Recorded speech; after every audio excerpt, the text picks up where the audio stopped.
back everyone to the sixth day of our webinar series on the occasion of World Breastfeeding Week. I, Drupta, on behalf of Nutrition Group of Sitara IIT Bombay, am welcoming all of you again in this webinar to celebrate World Breastfeeding Week.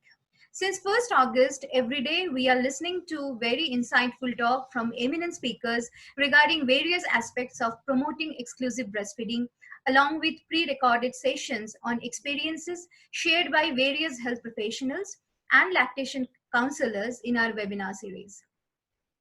Today also, on 6th day of our webinar, we have come together to experience another such interesting talk. Today, we are honored to have Dr. Sheila Deb from Ministry of Health and Family Welfare, Government of India, as a respected speaker in live session, along with renowned lactation nurse practitioner and pioneer of initiating Lactathon in Mumbai, Professor Delfina, for the pre-recorded session. Due to suddenly raised engagement in the ministry, Dr. Sheila Deb got occupied in some urgent work, and she has assured us to join us by another 20 minutes. Thereby, unlike the other days, today first we will listen the pre-recorded session followed by live session with Dr. Deb. Now let me introduce Professor Delfina Gurov to you all. Professor Delfina is a lactation nurse practitioner and is a pioneer in initiating Lactathon in Mumbai for spreading awareness about breastfeeding.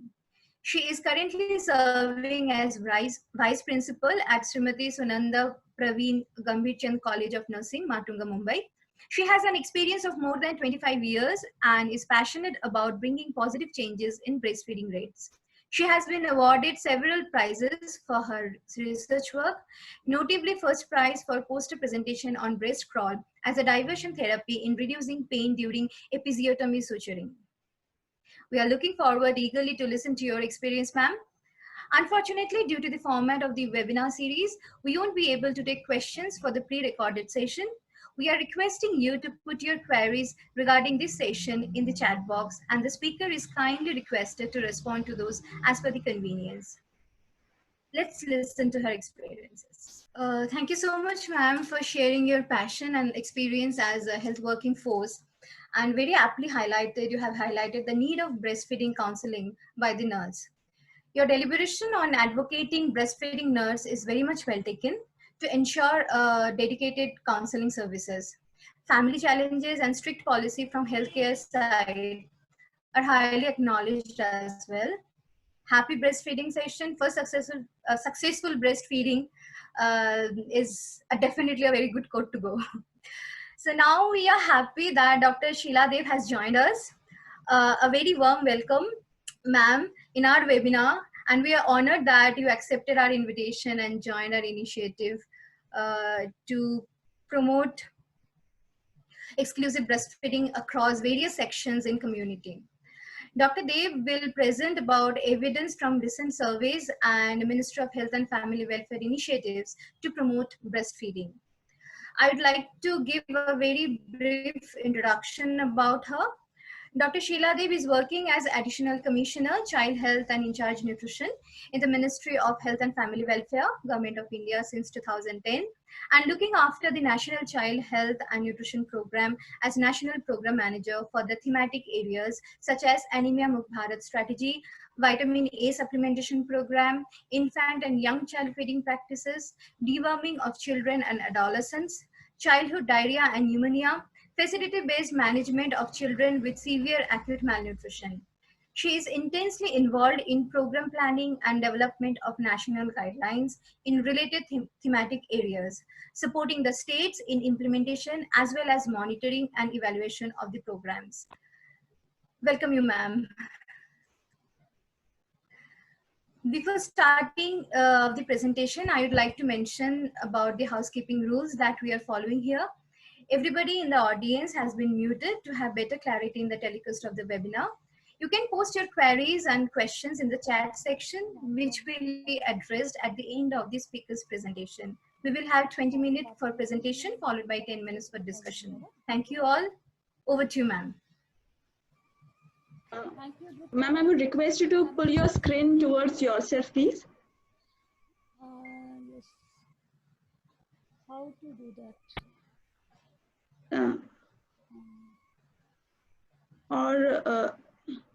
Just pull the laptop screen towards yourself. Yes, now it is okay. Yes, ma'am, it's fine now. Thank you, ma'am. Thank you. Thank you, Apurva. Thank you, Dripta. And I congratulate Sitara Mumbai and Sitara and IIT Mumbai for. Excuse me, ma'am. Excuse me, Am I ma'am. not Your audible? voice is not properly audible to us. Okay. Is it audible now? Yes, ma'am. You're audible now. Okay. So thank you, Dripta and Apurva. And I congratulate Sitara and IIT Mumbai to organize this very important webinar during this World Breastfeeding Week. So now I am going to directly to my presentation regarding the evidence from the recent surveys and the Ministry of Health and Family Welfare initiatives to promote breastfeeding. So next. So this is the outline of my presentation. So I will speak about why breastfeeding and IOSA practices are most essential for child survival, nutrition and development. And I will also speak on the status of breastfeeding and other IOSA practices in India as per the recent available evidences. And then what are the activities we are doing from Ministry of Health and Family Welfare side for promotion of breastfeeding and infant and young child feeding practices. And lastly, regarding the COVID-19 pandemic situation and what are the guidances that we have sent to the states. So you can see that here, this is the status of child survival in India. So you know that we have been a big country, we have a huge under 5 population and huge neonatal and infant population with us. And as you can see, this is the status of indicators. This is a trend. In there is a decreasing trend in neonatal mortality from 1990. These are as per the SRS data, that is sample registration survey data. So there has been a steady decline in neonatal mortality rate, and now it is in 2018 it has become 23 per thousand live birth. But our national health policy target is to reach 16 by 2025, and by 2030 we have to reach by to less than 10. So it's a big work for us ahead. So now here you can see regarding the child under 5 mortality. This is also in 1990 it was 126. It was as high as that, but over the years it has declined, and decline is there has been a very satisfactory decline, and so now it is 36 per thousand live birth as per the SRS 2018 data. But we have to reach to 23 by 2025 as per our national health policy targets, and by 2030 we have to reach to less than 25. So then our national health policy target is even more higher, even more steeper, that decline we need for that.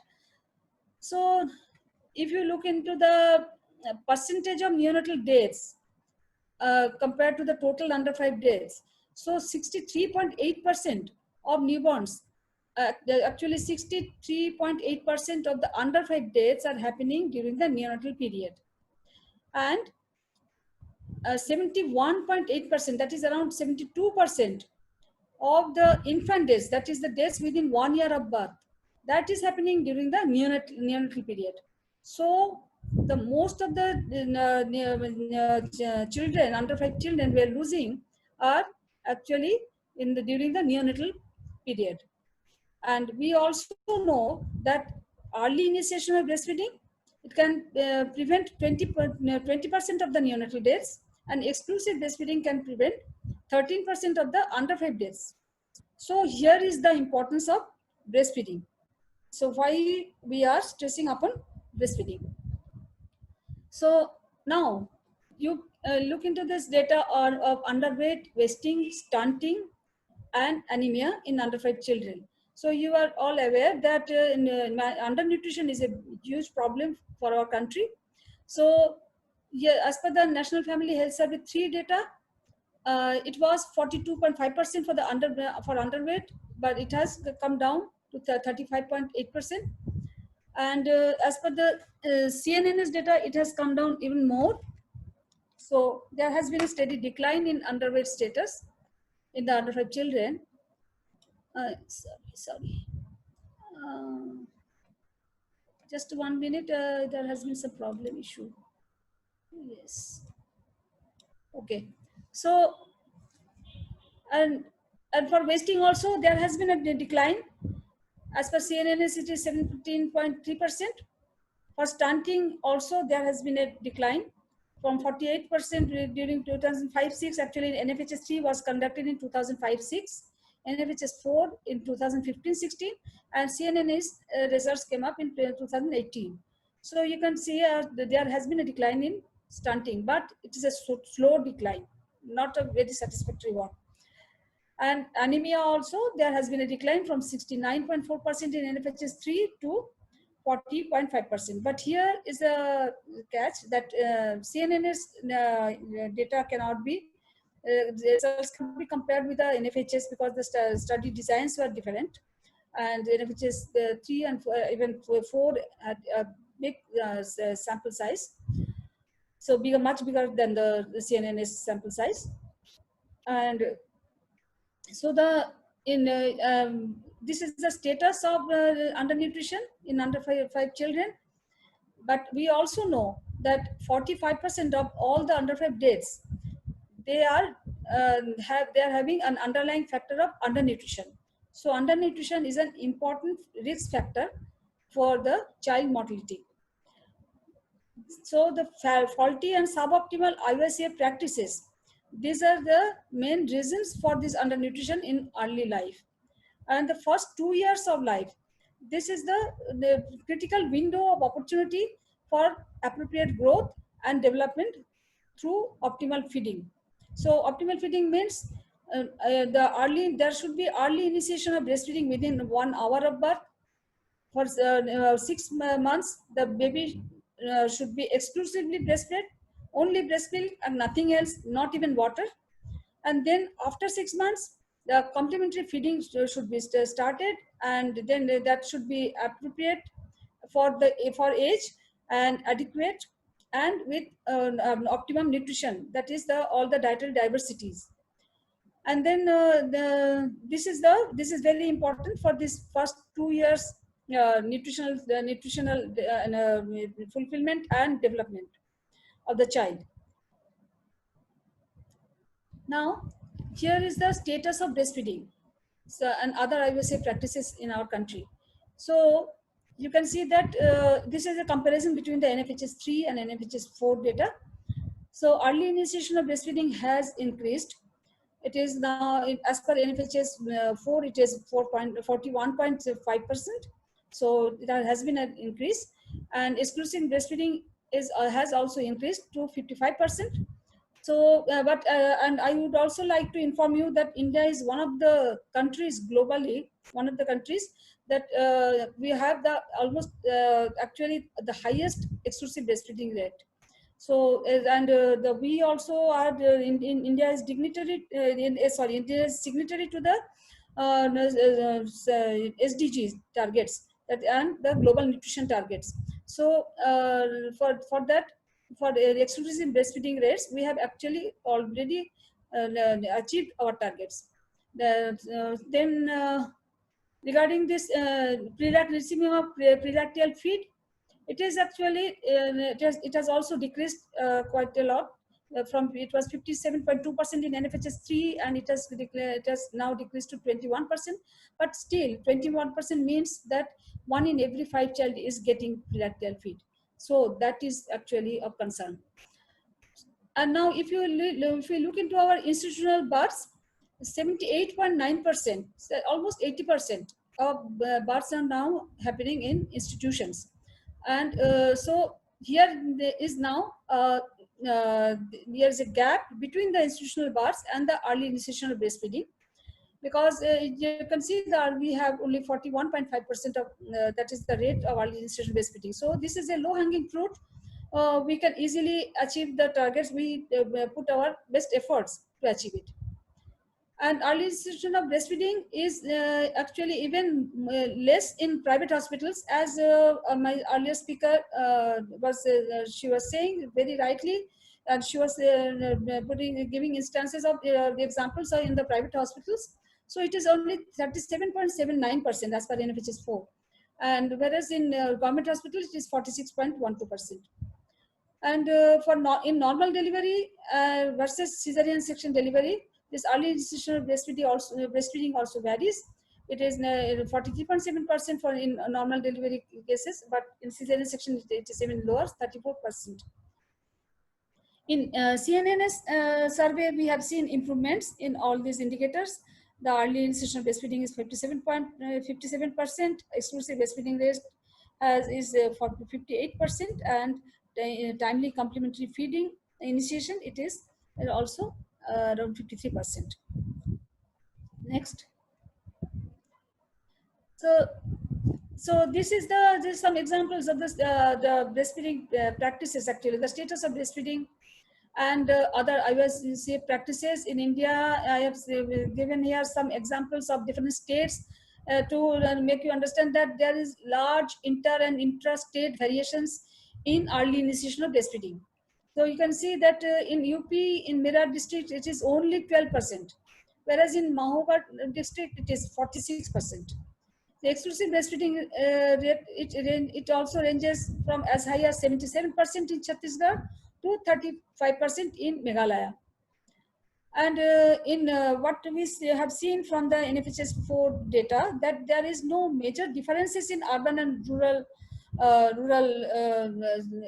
level of this breastfeeding rates. And there is other social factors are also not so much different for other social factors. But this is for applicable for early initiation of breastfeeding and exclusive breastfeeding. But for complementary feeding initiation, that is after 6 months, the initiation of complementary feeding, there is a wide variance, because you can see that in rural it is only 39.9% compared to urban areas, where it is 50%. That is, in rural areas, almost 1/3 of the children, they are getting adequate complementary and appropriate timing of complementary feeding initiation. But in urban areas, in urban areas also, 1 in 2 child, they are actually getting timely initiation of complementary feeding, and the other half they are not getting. Next.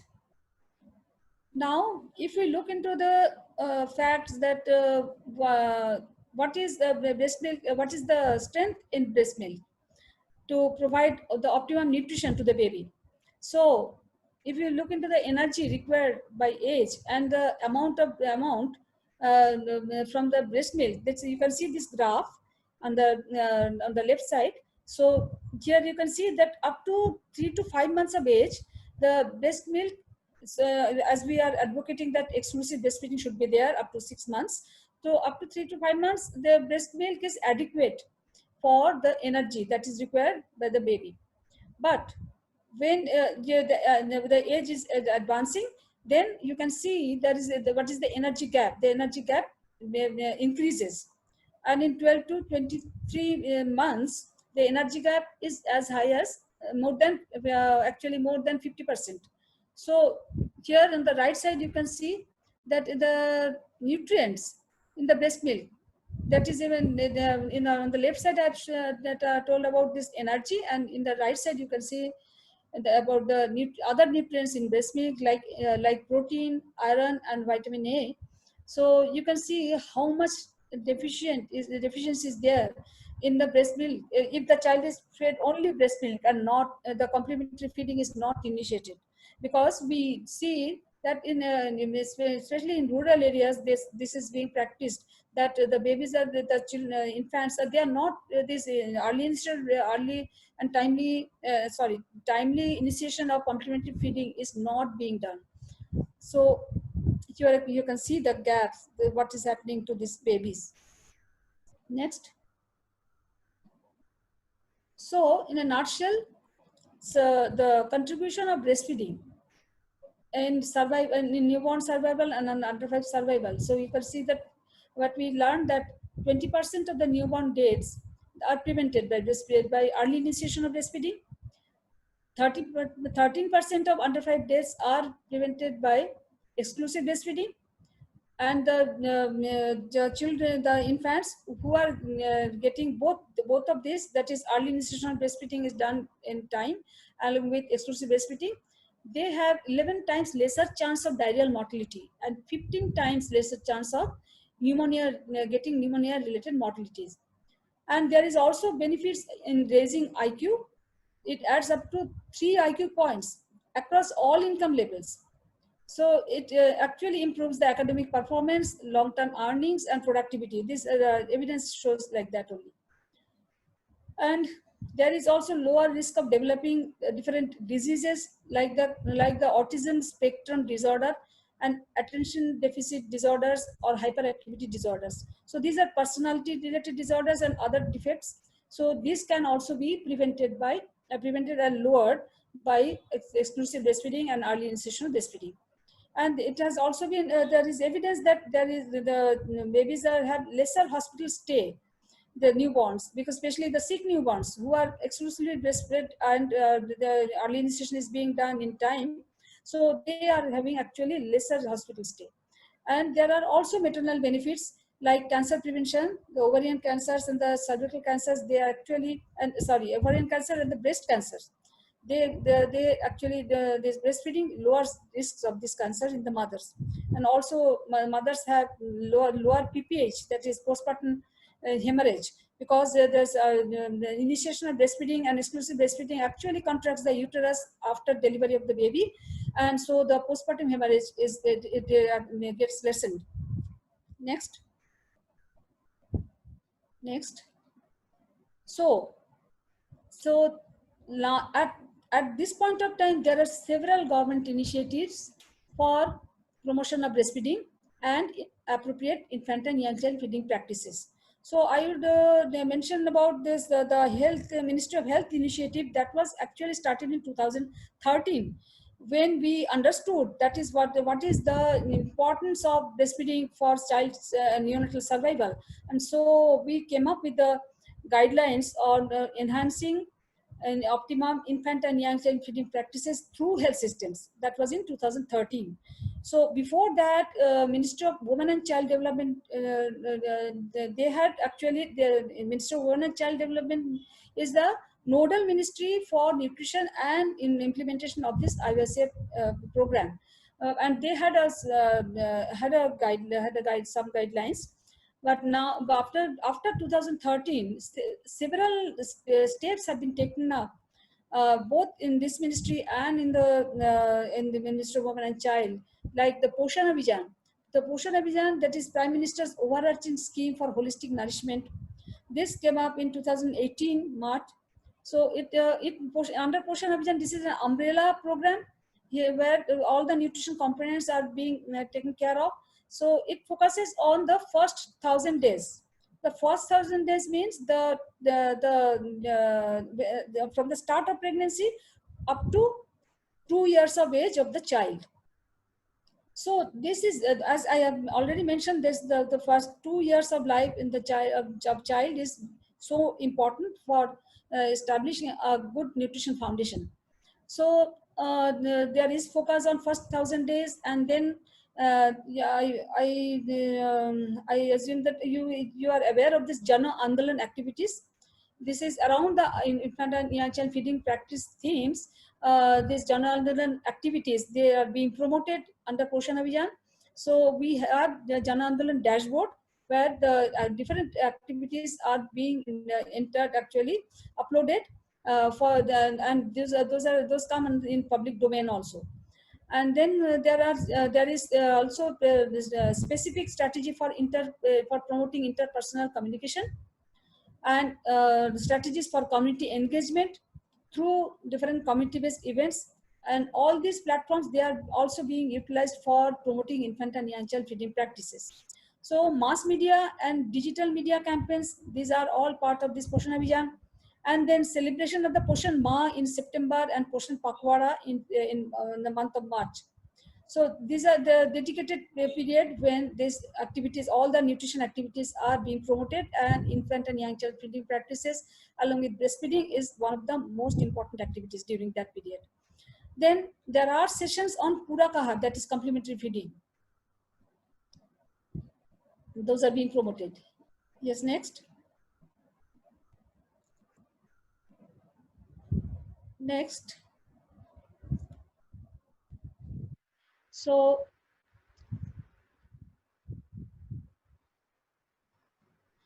in 2016, after 2013, in 2016, the Ministry of Health and Family Welfare came up with a dedicated program, that is Mother's Absolute Affection Program, Ma Ek Sankalp. So this is a program for nationwide promotion of breastfeeding through the health systems by building enabling environment and demand generation through mass media and mid-media activities. So Poshan Abhiyan came in 2018, but before that in 2016, this MA program came, and this MA program has now been included in this under this Poshan Abhiyan umbrella. So in here, the lot of stress is being given on capacity building of the community health workers. As my previous speaker was saying, that capacity building, that is a weak point in the system. So we focused on this capacity building of the healthcare workers in different layers, like during the home visits of the ASHAs and ANMs. What messages they deliver to the mothers, so that is being taken care of through their sensitization and trainings. Then mothers meetings by the ASHAs. Every ASHA has to take a mothers meeting every month. So now with the COVID situation, this is a different phenomenon now. But in normal condition, these mothers meetings are being held in the villages by the ASHAs. So ASHAs are being sensitized. One day sensitization has been done to the ASHAs for this taking up this mothers meetings. And breastfeeding counseling at the village health, sanitation and nutrition days. I hope you are aware of this. This is a very important platform through which in the Anganwadi centers and in the sub centers, there's various outreach services are being provided at the to the community, and there amongst the IPC activities, promotion of infant and young child feeding practices, including breastfeeding, is an important activity. Then capacity building of the ANMs and nurses and doctors in lactation support and management at the facility, and role in reinforcement on breastfeeding at delivery points. So this is there is a dedicated training program of 4 days for all the ANMs and staff nurses who are actually working at the delivery points. They are actually prioritized for training, and doctors are also being trained in lactation support and management. And then this under this MA program, there is also orientation on the provision of the Infant Milk Substitute Acts. And this is what my earlier speaker was saying about this, that is violation of the IMS Acts at the health facilities. So it is very true that many of the health workers at the health facility, they are not aware of the IMS Act, and that's why the companies, they are actually they're making their path easy for violation of this IMS Act. So it's very important that the 10 rules of breastfeeding, that should be known to each and every person, each and every health care provider at the health facility. So MA program also is recommending for training of all the health workers on the provisions of the IMS Act. Next. Now, the Ministry of Health's initiative in promotion of breastfeeding and IOSA practices, it also includes this World Breastfeeding Week activities and celebrations. So, we are actually recommending all the states to, we are guiding them for taking up the promotion of family participative care. You can see here on the right side that these are the guidelines. We dedicated guidelines are there, which have been which have been provided to all the states and union territories for how they will go about this, how these activities need to be conducted. So promotion of kangaroo mother care, the family participatory care, kangaroo mother care. So all these care activities at the health facilities, they include breastfeeding activities, that is breastfeeding and complementary feeding, especially family participative care and kangaroo mother care are for the newborns. Kangaroo mother care, as you know, this is a program for the low birth weight in newborns who are stable newborns. And we are promoting these programs for promote and I was that is breastfeeding practice is promotion is part and parcel of this program. Then we have home-based newborn care program and home-based young child care program. So what is home-based newborn care program? After the delivery, and after the discharge of the baby from the hospital along with the mother, the ASHA undertakes the say 5 to 6 visits to the household, and during her visits, during this neonatal period, she actually monitors if the whether this breastfeeding is going on smoothly, or if there is any lactation problem, and then she has to advise the mother accordingly. If required, she has to refer the mother to the higher facilities.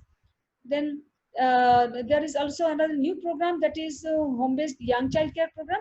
There, their ashas are visiting, they are providing additional 5 visits, that is at 3 months, 6 months, 9 months, 12 months, and 15 months of the infant and the young child.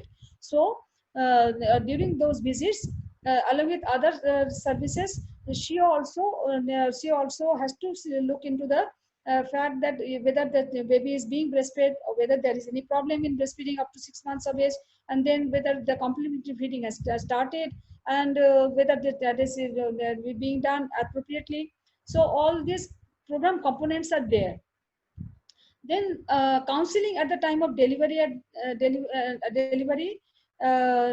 at even at the time of delivery also, after delivery or in the labor room, there is counseling provision.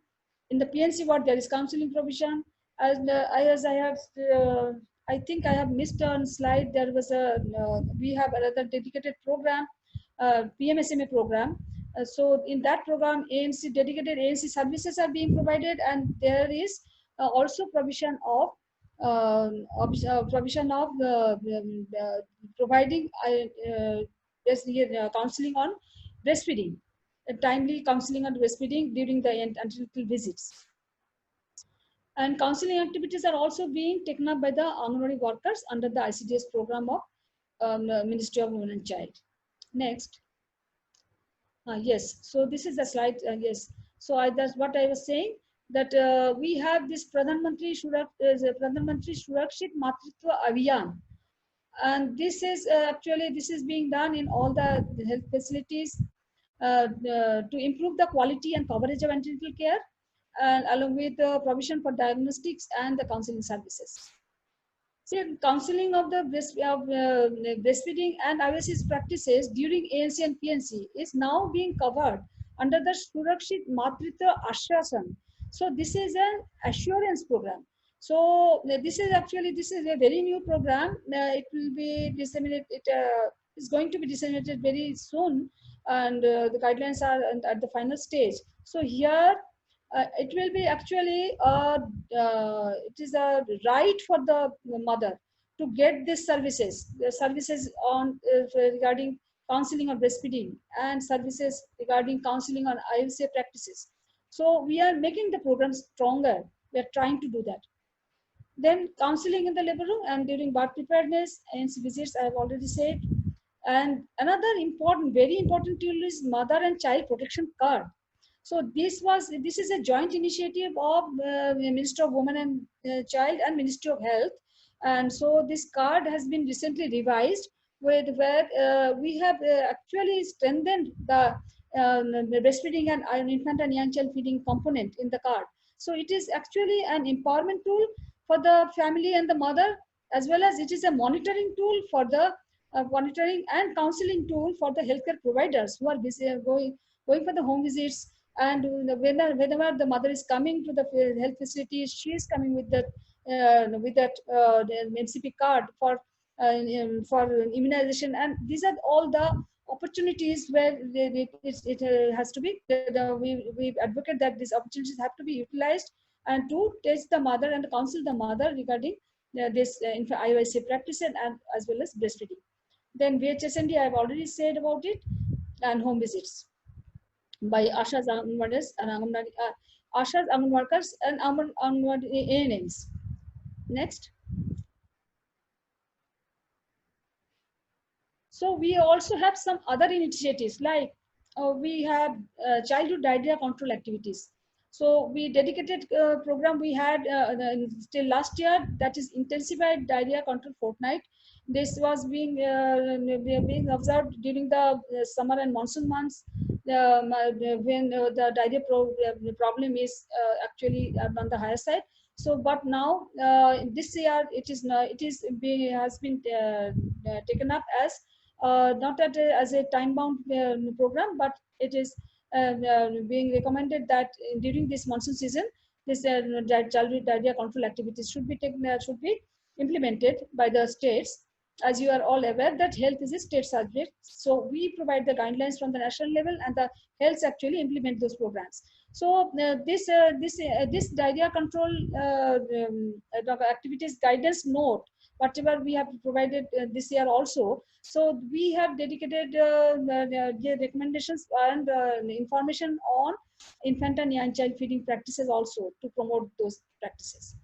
Then counseling through the visits of RBSK teams. So I hope you are aware of these RBSK teams, Rashtriya Bal Swasthya Karyakram teams. These are mobile health teams. So they actually visit the Anganwadi centers every twice in a year. Every Anganwadi center has to be visited, and so there is the scope of the RBSK teams, as they comprise of doctors and staff nurses also. So there is scope for counseling and providing counseling for the mothers, because they are also doing the newborn screening there. Then we have IMNSA guide here, IMNSA program also, the IMNSA strategy actually, and then counseling at the specialized center. So we have the special newborn care units when the sick newborns are being treated. Then we have nutrition rehabilitation centers. So they are where the sick SAM children, children severely malnourished and sick, so they are being treated at the nutrition rehabilitation centers. So there we have this guidelines for management of these newborns and these children in these facilities, and all the guidelines, there is stress on this promotion of infant and young child feeding practices and counseling on these areas. And we also have recently, we are also in the development of a program that is comprehensive lactation management centers and lactation management units. Comprehensive lactation management centers are actually human milk banks. So that actually this is a very new program. The states are now in the process of establishing. Some states are already having, and as you may be aware that in Sion Hospital in Mumbai, that is the first milk bank in this, not only in India but also in Asia. So there, the human milk bank means that the donor human milk is available there, so that this say sick newborns and very low birth weight newborns were actually their survival is at stake there. So we are ensuring that these children get the donor human milk. Then messages to the health workers through the RCH portal and MCTS call centers. This is also a dedicated activity through the RCH portal. There is also Kilkari program and mobile academy are there. So we are sending the messages, counseling messages, and the videos to the registered beneficiaries. So all those mothers who, whenever a mother is becoming pregnant, they are actually being taken up in the MCTS portal. And through MCTS and RCS portal, so dedicated messages are being sent to the mothers, and these are the timely messages to their mobile phones. Next. Now, in this COVID-19 situation, the breastfeeding actually it has become even a more challenge. So we have actually sent some guidances from Ministry of Health So for enabling this delivery of essential health services during this COVID-19 outbreak, this first guidance went on 14th April. And here we have mentioned about the breastfeeding, promoting the breastfeeding practices with early initiation of breastfeeding and kangaroo mother care as per the MA and KMC guidelines. So because you must be remembering that at that point of time, all the health facilities actually they were overwhelmed with the COVID-19 problem, and the essential services also almost came to a halt. And so we actually stressed upon that that carrying out all these essential services in spite of this COVID problem, because otherwise the health hazards would be much more. So we again on 24th May we had sent another guidance note for provision of reproductive, maternal, newborn, child, adolescent health plus nutrition services. That is all the essential services. And so in this guidelines we have even gone to some more detail. And I will show you in the next slide the exact the screenshot of that guidance note. And we also have had on 14 July one webinar throughout the country for breastfeeding for all the state nodal officers and many other partners. They are also joined in that webinar. So this webinar was on breastfeeding amid COVID pandemic. So there are specific guidances there for how to manage breastfeeding in the health facilities and in the community. So this is the screenshot of the guidance which went from Ministry of Health. So you can see here that we have mentioned here that mother and baby to be nursed together as far as possible, and breastfeeding to be initiated within 1 hour of delivery, irrespective of COVID status. However, she should put on a face mask and practice hand hygiene before each feeding. So because we had to send this guidance because there was a lot of confusion in the states that whether the mother and baby should be kept separate if the mother is COVID positive, or the baby is there without the baby, if the mother is without the baby, what to do. Next. So these are the few points on which we have actually stressed upon during in our guidance, that there is need to what we understand that there is need to emphasize the benefits of breastfeeding for child survival and development in COVID-19 pandemic. And because in COVID-19 pandemic there are several other situations also, you know, that there was a migration that went on. The migrant workers, they actually faced a big problem, and so and there was a lot of confusion regarding this whether the mother should even the mother who are non-COVID, they should provide breast milk to their babies. So in light of this COVID-19 global pandemic, the agreement it is to continue this breastfeeding with due precautions taken, as at present there is no evidence on active virus transmission through the breast milk.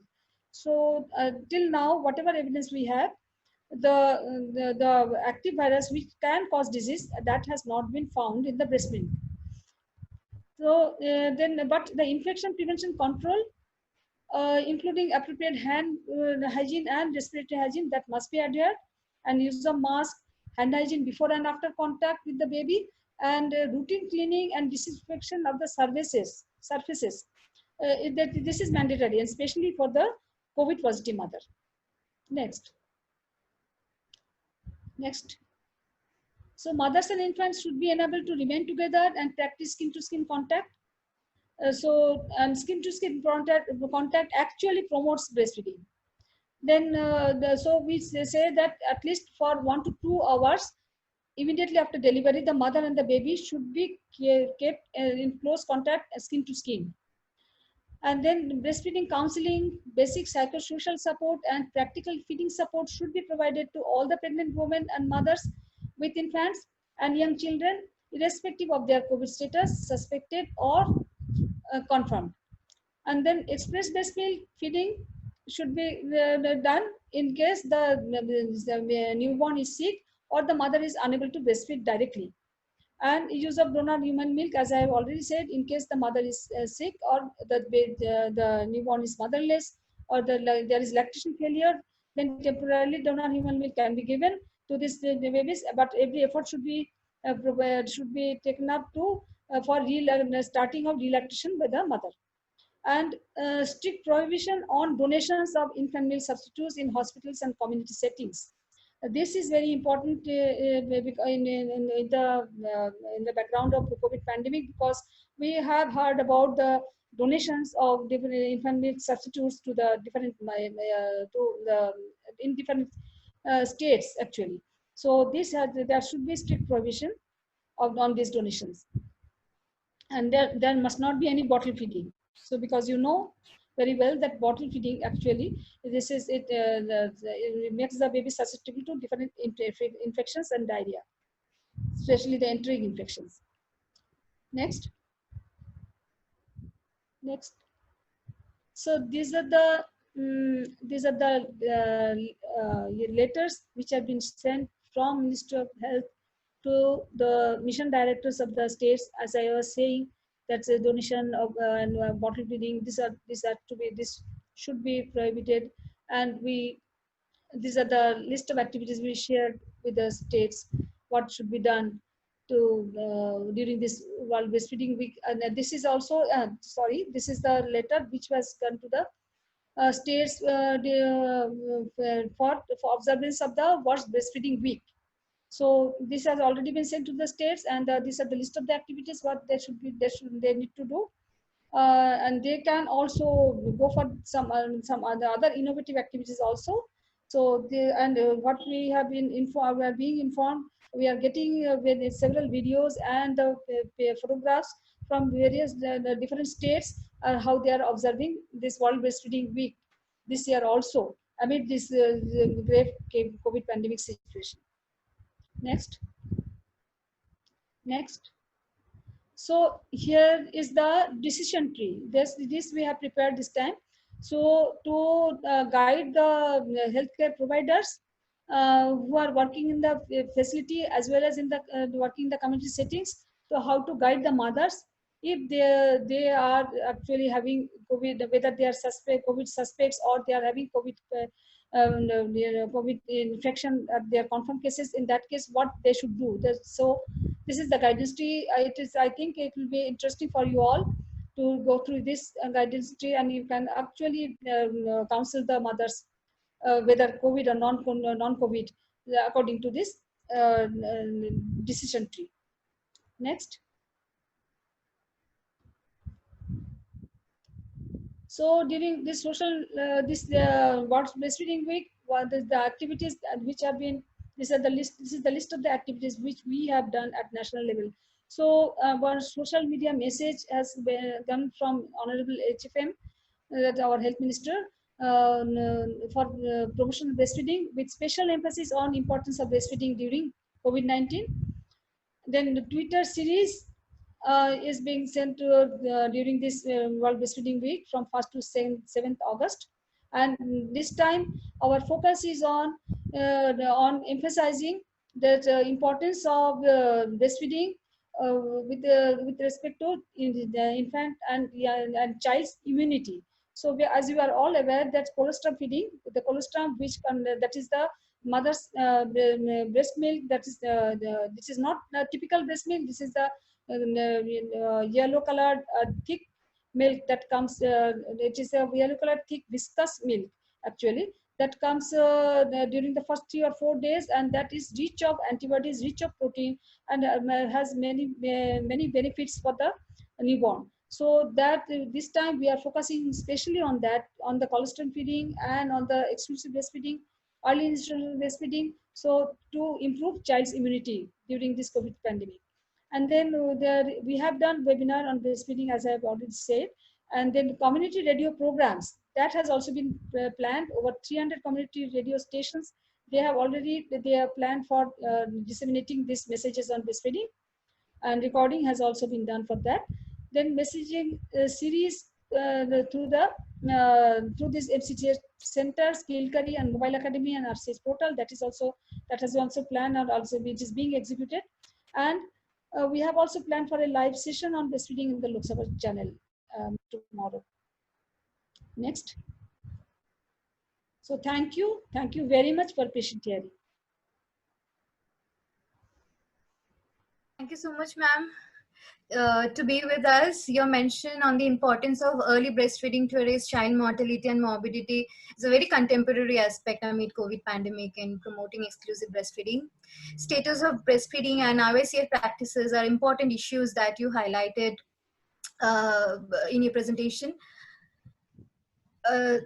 Then intra and interstate variation, as well as rural versus urban contradiction in early initiation of breastfeeding, exclusive breastfeeding, and initiation of complementary feeding open the avenues for targeted and focused intervention plan and program.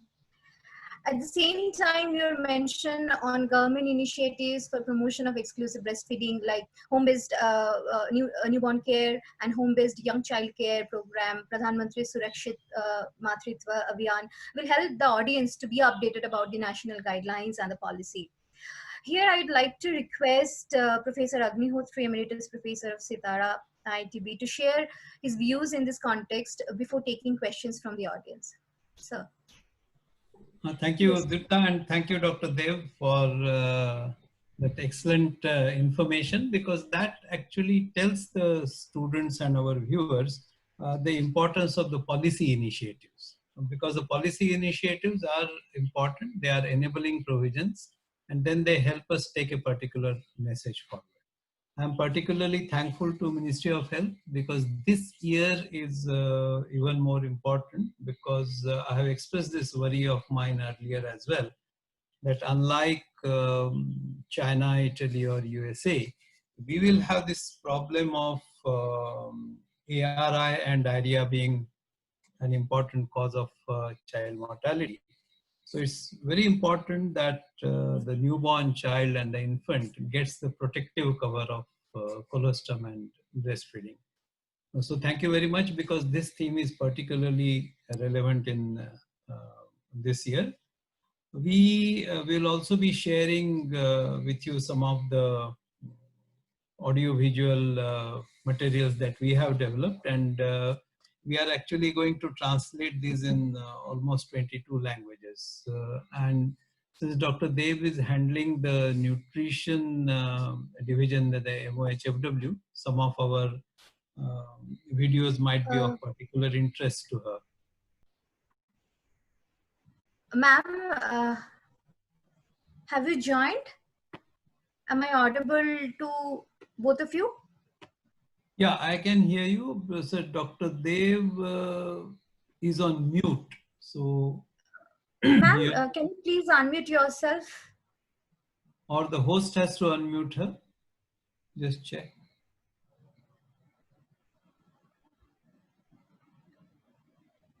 Dr. Dev, are you able to unmute yourself? Yes, I think I have done it. Yes. Right. Am I audible? Okay. Yeah. Yes. Yes, ma'am. Okay. Thank you. Thank you. Yeah. So I think we take the question answer session without much ado.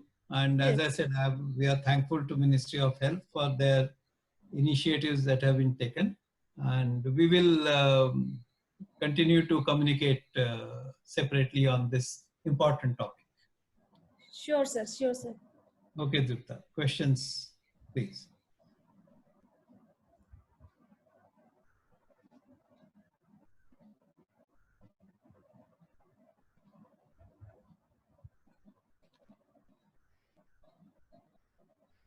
Ma'am, with your permission, I am taking the questions.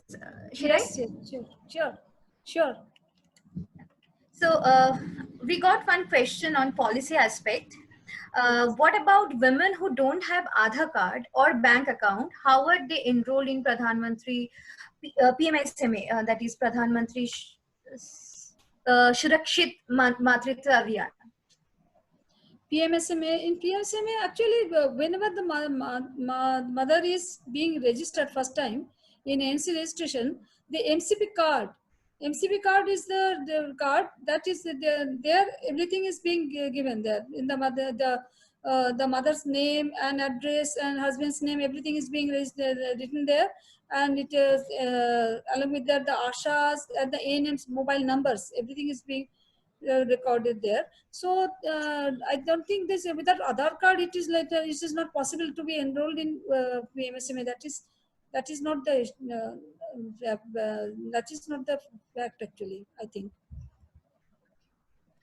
The next question on PMSMA as well.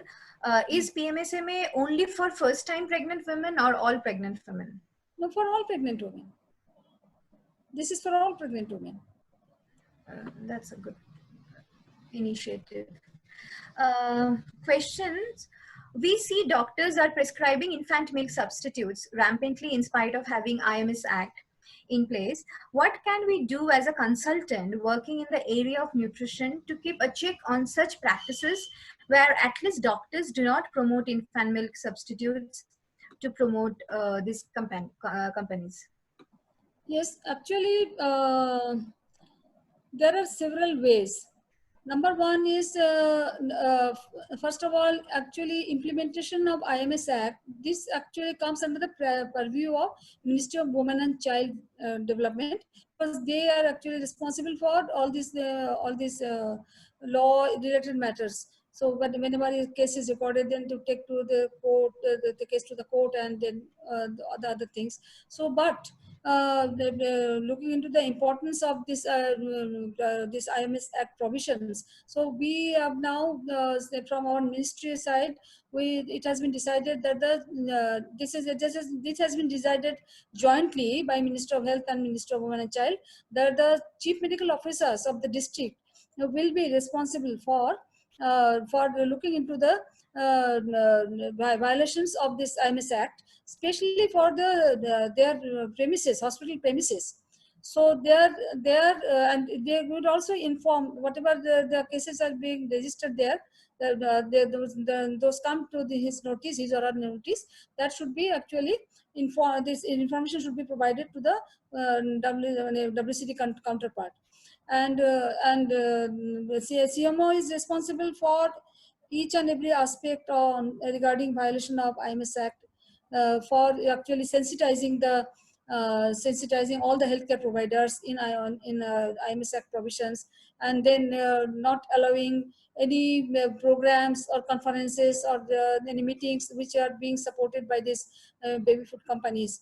And also there is, apart from this, we are now having this NQAS and SQAS, that is National National Quality Assurance Standards Committee. Similarly, State Quality Assurance Standards Committee. So this in the NQAS and SQAS, they have some monitoring mechanism for all the health facilities, and we are preparing the standards. That standards have already been prepared from various other services, but now we are in the process of preparing standards for the health facilities for abiding by these IMS Act provisions also, and all the breastfeeding services, how they are being provided. We have decided on the indicators, and this will be monitored strictly. So that is also another thing. And third thing, that is actually bringing this the subject of IMS Act to the forefront, for to sensitize all the community, actually community, not only the healthcare providers, the communities also should have the knowledge about this, why they should not actually use this formula meals, and actually it is actually punishable if the one shop is providing recklessly these things, and they are selling this.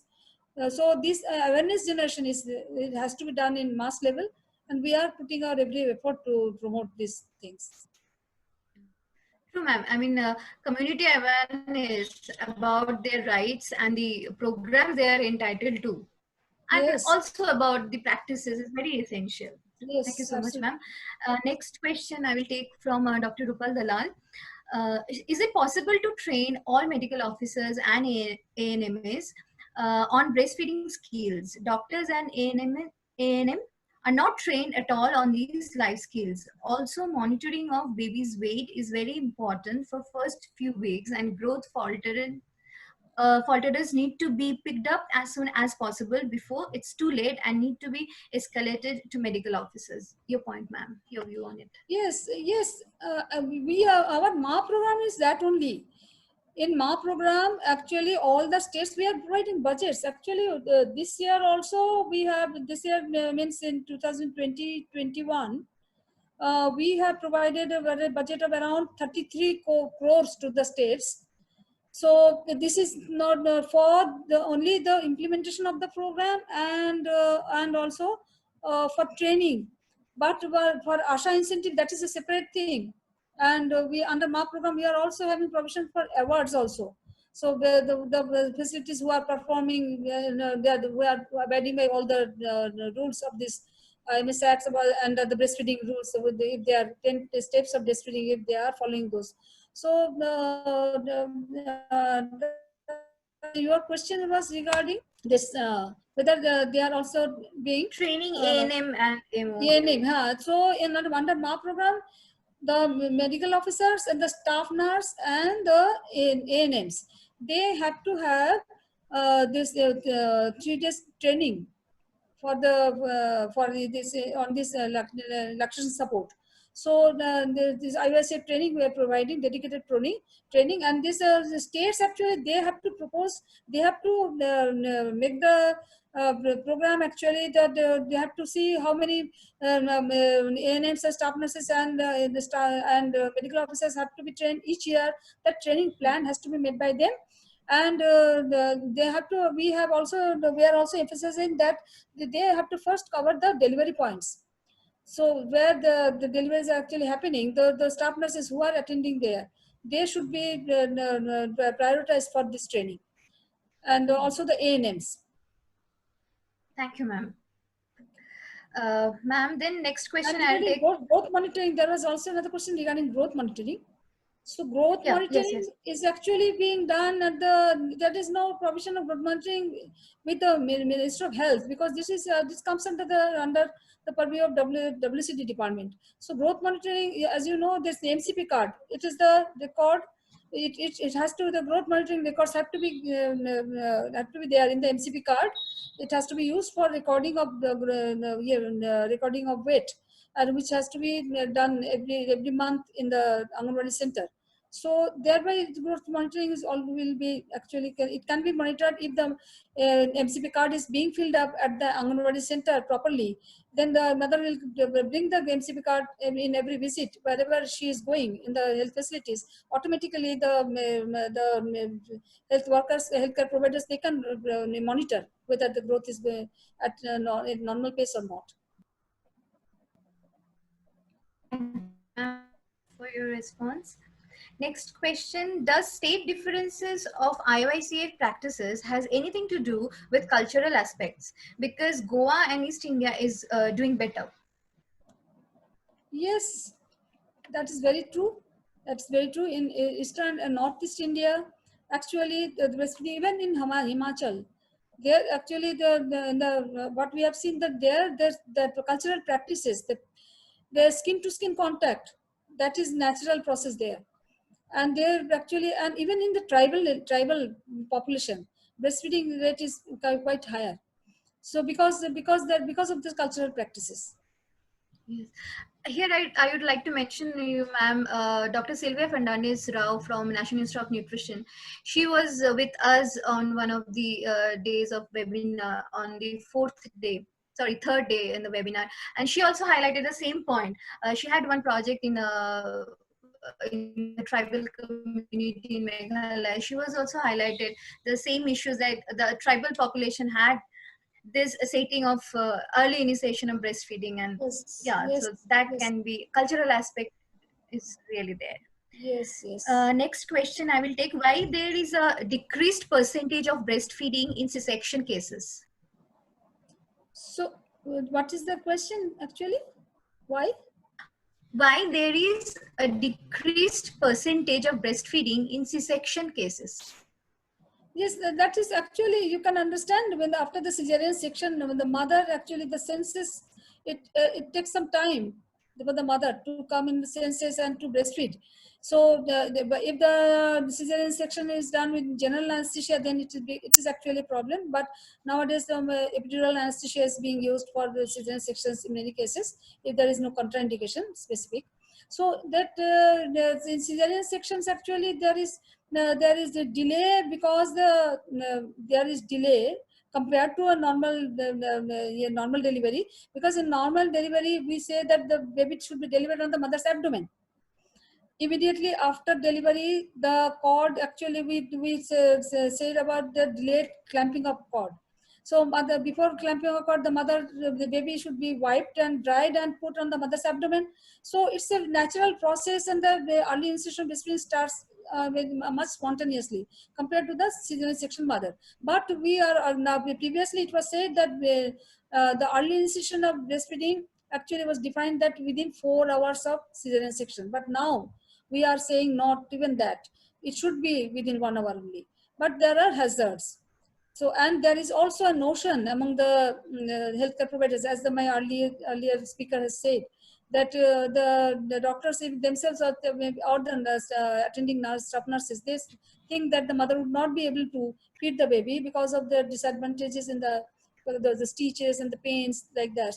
So, but we should always try to promote institutional breastfeeding, because there are positions how the baby has to be the baby can be held in such a position from with the head and the abdomen side, and the body and the legs and the back, so the mother can feed the baby easily. But for that, for if first starting of breastfeeding, that the initiation of breastfeeding support of the healthcare provider, that is the staff nurse, that is of utmost importance, especially for the primary mothers. And so cesarean section, it becomes a challenge, but we have to overcome those challenges. Thank you, ma'am. Next question I will take. What could be the potential reasons for difference in institutional deliveries and early initiation of breastfeeding? Pardon? What could be the potential reasons for difference in institutional deliveries and early initiation of breastfeeding? Yes, yeah, I think this has been very aptly highlighted by my earlier speaker. There are several challenges. Several challenges. I think should I repeat those? Those are the things that what my earlier speaker has said in this session. That there are one is the lack of orientation of the staff. If they are not, they think that okay, it can be done later on also. Because the mother is around half an hour to at least half an hour. The mother is in the labor room only. And the staffs think they may think that after the mother goes to the bed, then only they will start the feeding. But actually, the feeding breastfeeding needs to be started at the right on the labor table. So that is sometimes there is lack of support staff, because there should be enough staff, so that even after one staff should attend the mother, because the removal of placenta and everything, even the mother may require stitches. There are different other reasons also, that the lack of staff is, I think that is one thing. Second is that orientation, and these are the things I think. These are the main reasons. That's all the questions, ma'am. We got it, and you have very well addressed all these questions. Thank you so much again for you to spend your time. We know you're very busy. In spite of that, you got time for us. We are really honored to have you. I would just like to mention if Professor Agnihotri sir has any point to make in this regard. No, I think we must thank MOHFW for sparing Dr. Dev to give a talk on such important topic. The task, I think, which we need to look at is how those messages percolate down to the ground level, and which is where she did mention the point that now even pregnant mothers are asking for a lot of questions about what is to be done. And I think that is where probably our video, our spoken tutorial videos will be important. we'll also share with the ministry. We'll also share with the ministry our experience, which we had in a couple of places during training. So positive training. So probably those modules could be picked up. And so, Dr. Dev, in some senses, by agreeing to talk to us, your troubles have not ended; they have now begun. So, No, sir, we are really very happy. so Very you, happy. Actually, this subject is close to my heart also, and it's a very important. This is as I we are already we are always highlighting that this is the easiest way actually and the cheap way to prevent the neonatal deaths, and that is which we are aspiring for the bringing down neonatal deaths, and sure. so and survival and a good start for the life with the optimum nutrition. Thank you, sir. Thank you so much. We are also actually overwhelmed with the initiatives that you have taken, and actually the highlighting the subject of immunity in this COVID pandemic situation. We also we were on the same line also, sir. So we already were preparing this our messages in that on that line, and we are so happy that you have also picked up the same idea and for dissemination in this during this COVID pandemic time. Thank you, sir. Thank you so much. Thank you very much, Dr. Dev. Thanks again, ma'am, from entire team of Nutrition Group of Sitara IITB. We are really honored to have you with us. Today we have an interesting... We will be happy to take your messages, whatever videos you have prepared. Please share with us. It will help us actually. And as we all were actually a team, so we should work together and and for the sake of our country, our country's future actually. So and work I on the same congratulate you. page. Yes, absolutely. Thank you so much. Thank you so, ma'am, to be with us. Thank you. So, ma'am, today we have a very interesting session that we are trying today. That is sharing experience of a father, because we always talk about mother while promoting exclusive breastfeeding. But often we miss out this component, the father's involvement. So we have one story shared by your father, how he got into, I mean, how he understood these aspects, how he got interested, and then got idea of the IYCF and breastfeeding, and then he trained his wife. We would like to share through a video. We will be very happy if you be with us till the end of the session, but look, I mean, we don't want to take you valuable time if you're very busy. It's all right. I will be there. I'm interested to see. Yes, please do that. Yes. Thank you so much, ma'am, to be with us. Thank you. So today, now we are going to looking at a very interesting session to listen a life experience shared by a father, how he was benefited by the spoken tutorial developed at IIT Bombay along with guided suggestions by Dr. Rupal Dalal, Adjunct Faculty of Sitara. Yeah, so we would like to hear something from you on this experience that we all have seen in this video. Yeah, I think this experience come from 12, 13 years of working in urban slums and rural Maharashtra, and also in tribal areas, and working with underprivileged parents, mothers, fathers. We realize that what they have access to, right? So we have to be very careful when we tell them eat this, eat that. It has to be affordable and culturally acceptable. So that is very important part for us. Also, another thing about the breastfeeding technique. So again, over a period of many years, we have improvised our cross-cradle technique. And with that, now we are seeing amazing results. So for example, Sanskruti, at 11 months of age, she was taller than American child. She was heavier than American child, and that is really I'm so happy because being a tribal child and not having access to a lot of things, still she kind of did so beautifully. And I think we can do this for all the children in India. Why not, right? If Kailash can do it, I think each and every family can do it.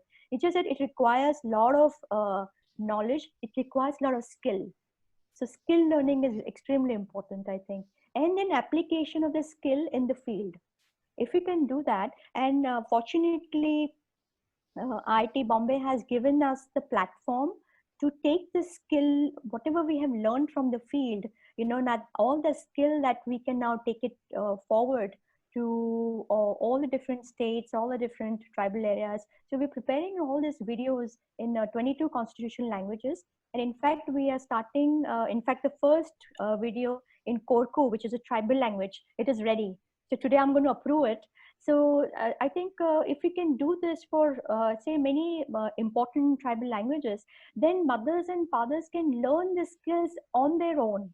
I mean, of course, even the healthcare workers and medical officers can also learn, and even parents can learn, because it's very simple. It's very easy, So, but yeah, that's it. I mean, I think it's doable. We can do it. Yes. It reminded me one study which showed that every children across the countries have the same potential to grow identically.